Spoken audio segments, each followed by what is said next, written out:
counsel calls and he says, "Hey, so you want me to start drafting these documents for your first fund?" And I'm like, "Yes."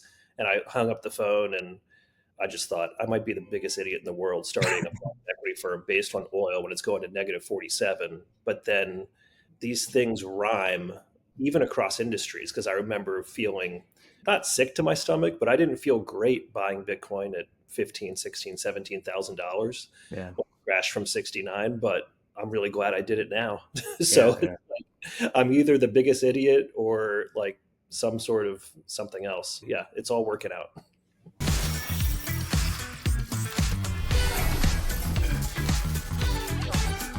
Welcome back to the Block Fuel podcast. Today we have Tim Kotzman, the host of Bitcoin Treasuries, Bitcoin's newest show focused on individual public corporations or private corporations that are holding BTC.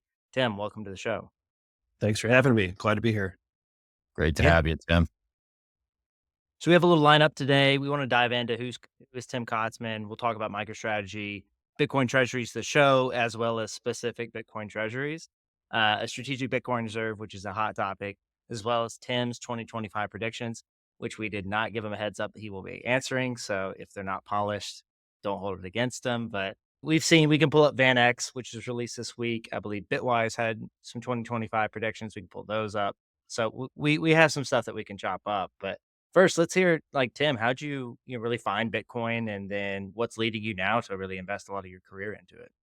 Yeah. In 2008, I got into the land side, acquiring leases, easements, different land agreements in the oil and gas space, and did that work, including purchasing minerals and royalties across the US, most recently before I moved to New York for a family office out of Dallas.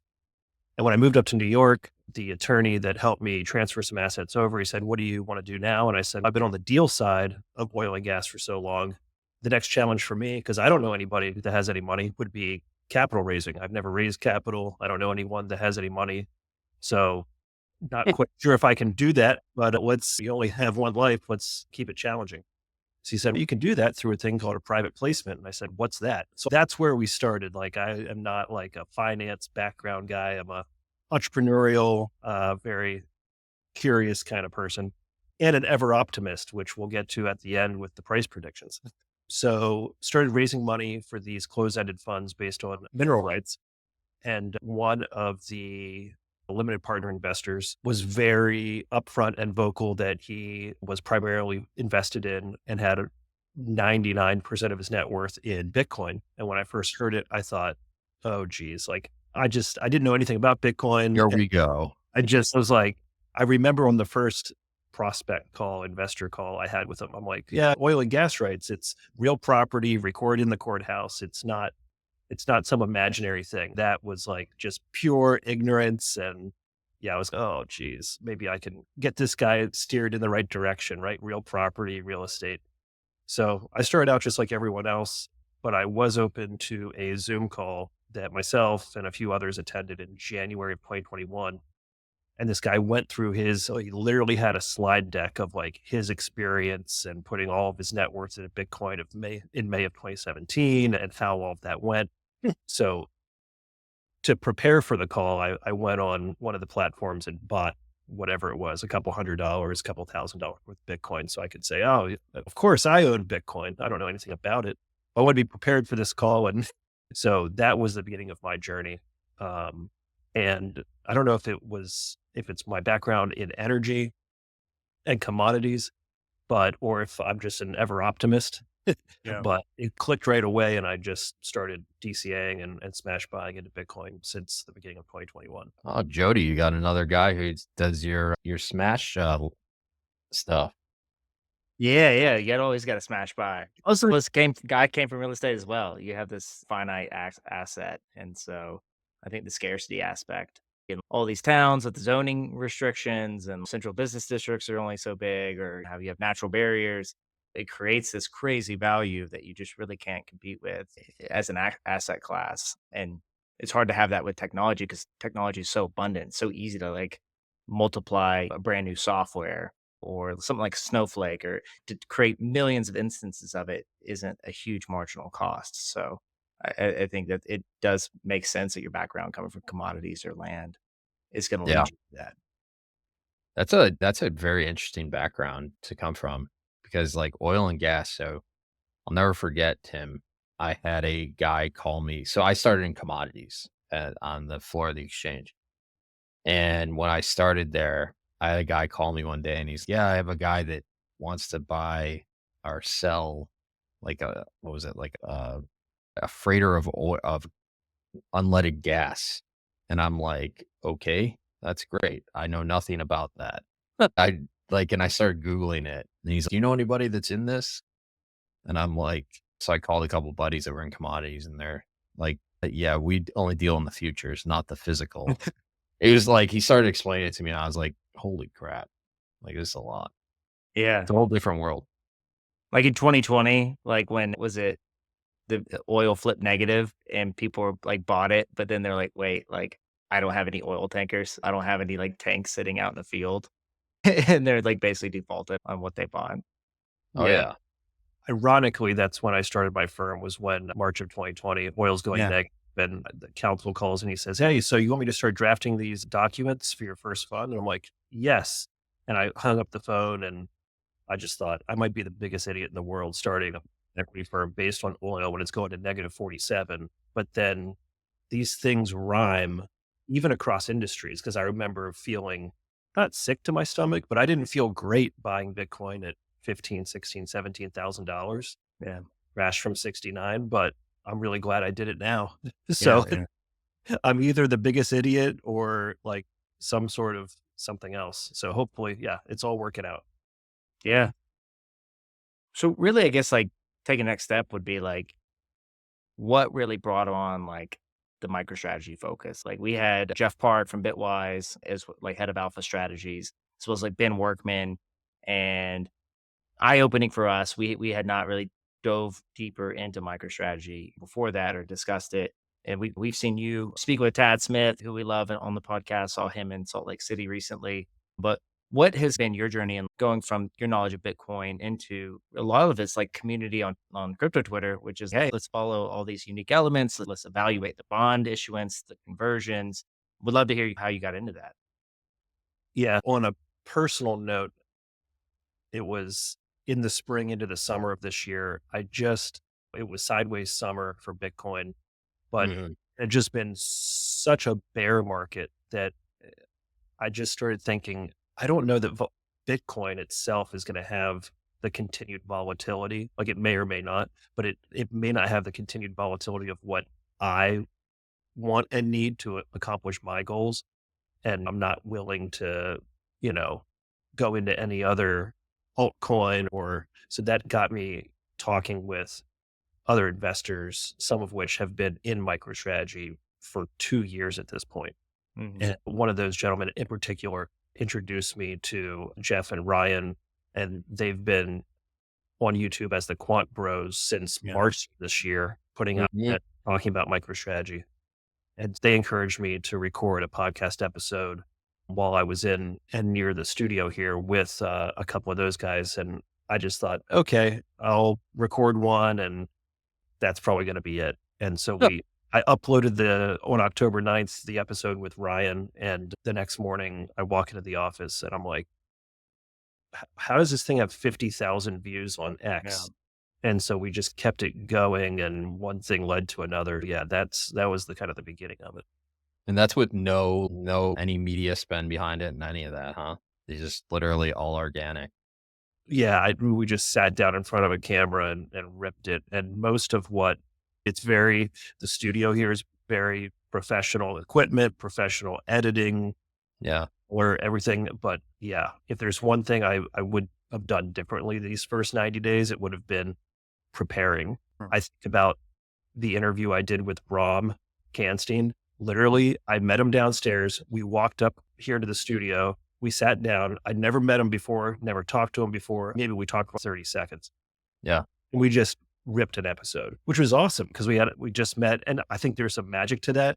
But there's been There other is. times when you can probably tell I'm on camera and it's this guy doesn't know what he's going to ask next. Yeah, I didn't know what I was going to ask Okay.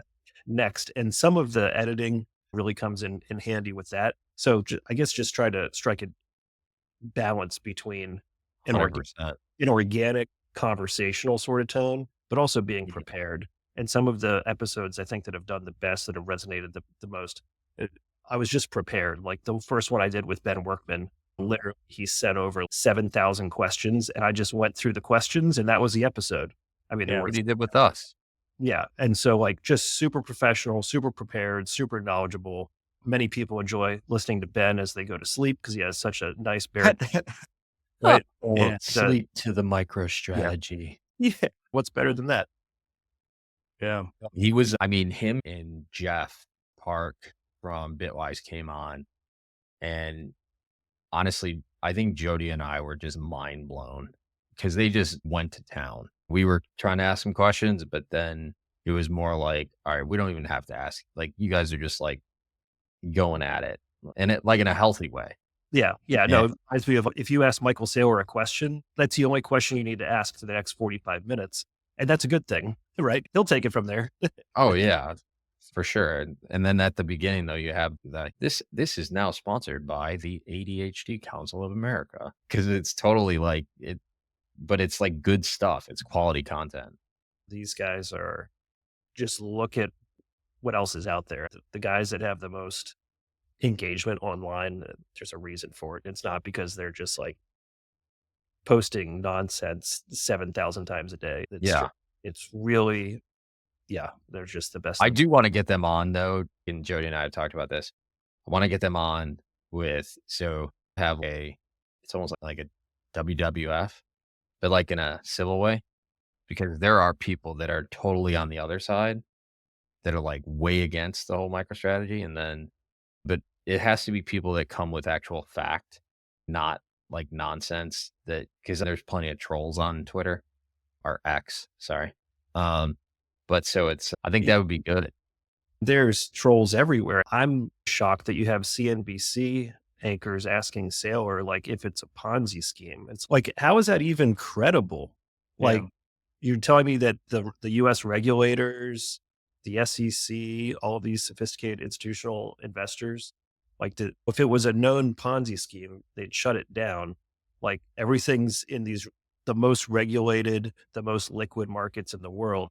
Can we not think of a more like constructive question to ask? And I know you're trying to get views and whatever, but I just, Look at Kramer.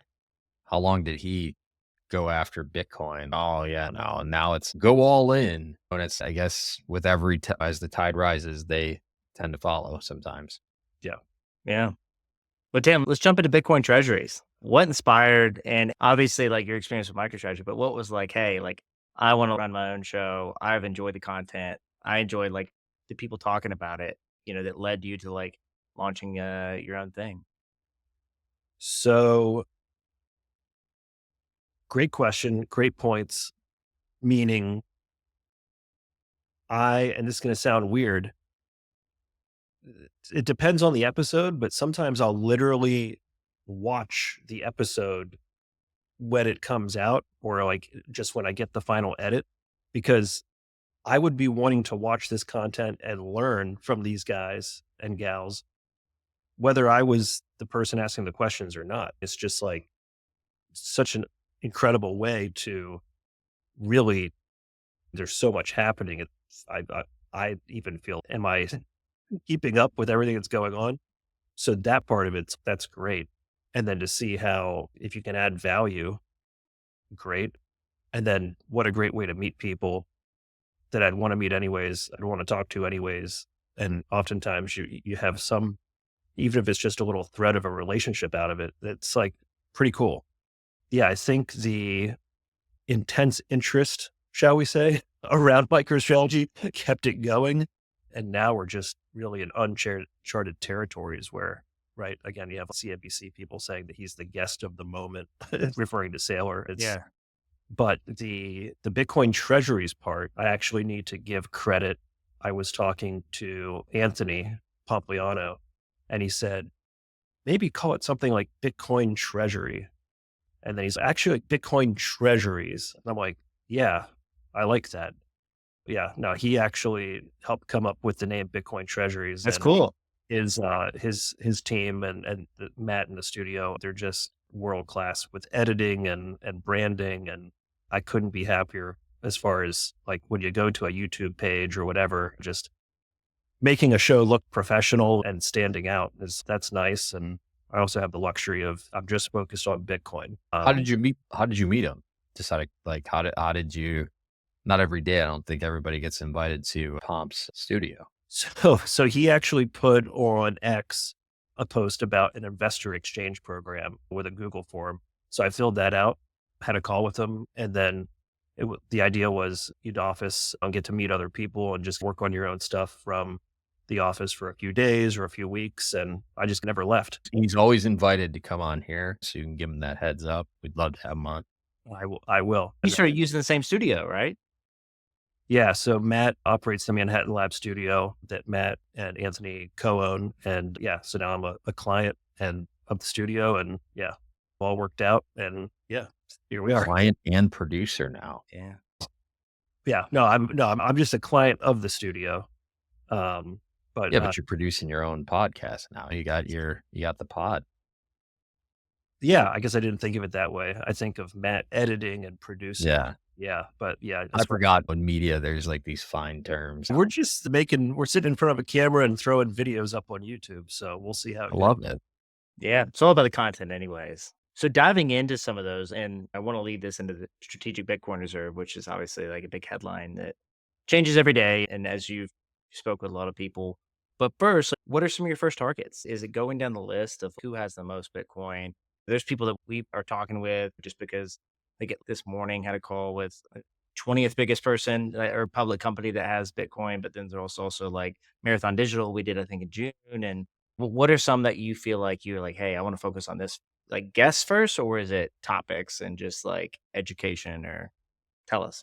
So it's a mixture. One of the episodes that'll be coming out in early January is a younger Bitcoiner. And he said, I love that this show, you have analysis from some of the Bloomberg analysts, you have some of the leading kind of analytical minds on MicroStrategy, but you also have on everyday plebs or everyday Bitcoiners. And they're not everyday Bitcoiners. They've been vocal in X spaces and really expressed their view and have a lot to contribute. So I think that's definitely the goal moving forward, is to have a mixture of all of that, along with, to your point, yeah, I've reached out to at least the beginning of the list of the top 60 publicly traded companies that hold Bitcoin on their balance sheet to see which executives would like to come on the pod from that aspect. Yeah, from MicroStrategy, Adrian Morris in the True North, MSTR True North group. He's interviewed Eric Semler from Semler Scientific. Between Twitter Spaces and live streams, yet 3 or 4 or 5 times now. So yeah, I think there's an endless list between the public companies, and then also on the schedule, there's some real estate partners that they're doing, like, from my understanding, $10 to $50 million per project real estate developments, but they've started selling off some of those ahead of maybe when they would have in the past, in order to roll some of that into Bitcoin, with the thought that Bitcoin as collateral is going to mature a lot within the next year or two. So yeah, hitting on public companies, private companies, analysis, and the strongest aspect of it all, which is storytelling, people's stories, whether it's Bitcoin, whether it's a Bitcoin equity. So yeah, try to come at it from all those angles. So crazy to think. I got into this back late 2012, 2013. 2015, I started a working group. 150 people join, want to be my co-chair on this working group for Fixed Protocol, which is a trading protocol. And then Security Traders Association of Chicago, I'm on the advisory board. And I said, let's do a crypto panel. Probably 2016, I said this, 2015. People are like, what is that? And now there's 2 crypto panels this year. And you look back on it and you're like, holy cow. Like, because people would say to me, what are you doing? Why are you wasting your time on this? And I'm like, okay. It was great to hear you say how it's just grown so much for you.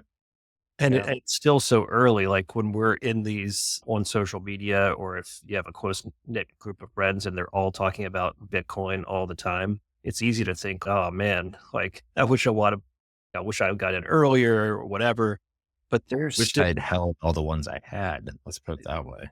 I hear stories several times a week of guys primarily at very, like, household name finance firms here in New York, and they're like, Mhm. "Oh, Bitcoin at 100,000, like, it's not even backed by anything." And whether they're, like, upset that they didn't buy in lower or they still don't understand it, it's just we're still so early that I can't comprehend how early we still are, even though that's like a cliche and a meme and everything at this point. It's still a really interesting time. Yeah. Yeah. I think the human element of just being able to understand like how they're making cases to, hey, we have a fiduciary duty to all of our shareholders and we have employees with salaries and we're gonna make the leap into BTC. That's a tough that's a tough argument to convince people on. And it still is, right? That list isn't 1,000 pages long. It's 100 companies, 60 companies. I mean, 5 years ago, no one was putting any if you even said to take corporate treasury, that away in hell. But Tim, yeah, I know we're getting close on time, so I want to combine the last two. 2025 predictions is a strategic Bitcoin reserve that's been popularized. I know Dennis Porter, who we had on the show recently, like a couple weeks ago, his team actually released a draft today of what their team would write as the legislation. So they've been like writing the fine details of it, of what they would propose. What are your thoughts? And we haven't given you any prep, so we realize this isn't going to be polished. Yeah. You know, it's a hard number, but what are you feeling? So Pennsylvania has already introduced legislation. Texas has. Today, Ohio did. If you have seen anything and have any thoughts on Donald Trump as a person and as a competitive type of spirit and as the president of the United States, what's the likelihood of him letting states adopt at a state level and not doing something at a national level? And not just we're not going to sell any Bitcoin. I just think that's I'm not in that camp. I'm in the camp of you're going to see an executive order in the first couple of days, and then you're going to see something go through Congress, and we're going to be off to the races. As far as 2025 predictions, in December of last year, so December of 2023, I'm part of a small group that we every December get together in person and make predictions for what the peak price of Bitcoin's going to be. My prediction in December of 2023 for the peak of this cycle, meaning by the end of 2025, was over $1 million. So that's still my prediction. Oh, Heyo. yeah, I would like to see that. I think I Yeah. said a bit like our local Bitcoin meetup. I said 106 for next or for this month. Like last meetup, and then so I wasn't bullish enough, but 1 million still. That's aggressive, but I do think we're going in a lot of favorable tailwinds right I now. mean, mine was 100K. So I feel anything over is to me is like icing on the cake. If there's one thing I've learned in having ridden out how many of these cycles now, it's just keep stacking. Absolutely. Tim, what's the best way to follow some of the progress, the episodes? Like, what's going to be your main platforms? Where can people subscribe and find your new content that you're creating? And yeah, would love to help amplify as much as we can.